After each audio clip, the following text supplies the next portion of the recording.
Shots ring out and chaos reigns in the smoke-filled, darkened corridors of Nasser Hospital in Khan Yunis, as Israeli forces ordered people to evacuate the biggest functioning hospital in Gaza.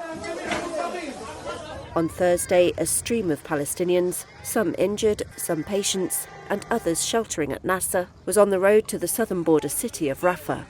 Hakim Baraka was a volunteer at the medical facility. Moments of last night were very difficult.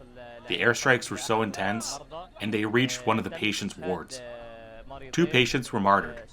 One of them is unidentified. The rocket fire was directed at him. He was split in half.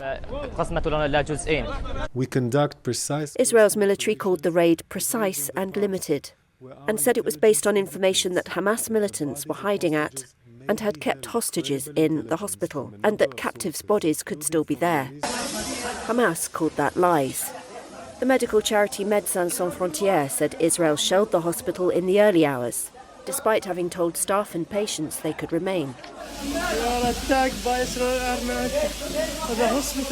Dr. Mohammed Harara shared this video in which gunfire could be heard.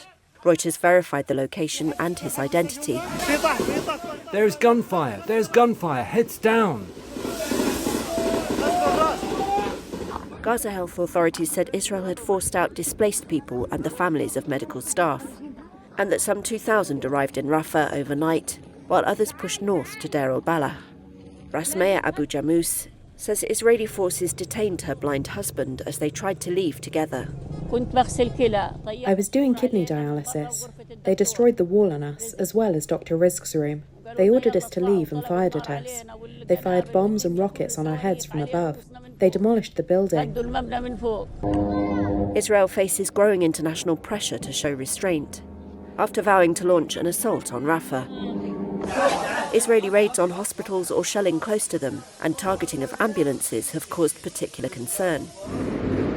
Nearly all Gazans have been forced from their homes, and many displaced have sought shelter at the hospitals, hoping they'd be the safest place. The war began on October 7th when Hamas sent fighters into Israel, killing about 1,200 people, mostly civilians, and seizing more than 250 hostages, according to Israeli tallies. Israel's air and ground offensive has since devastated tiny, crowded Gaza, killing more than 28,500 people, also mostly civilian, according to health authorities in the Hamas-run Strip.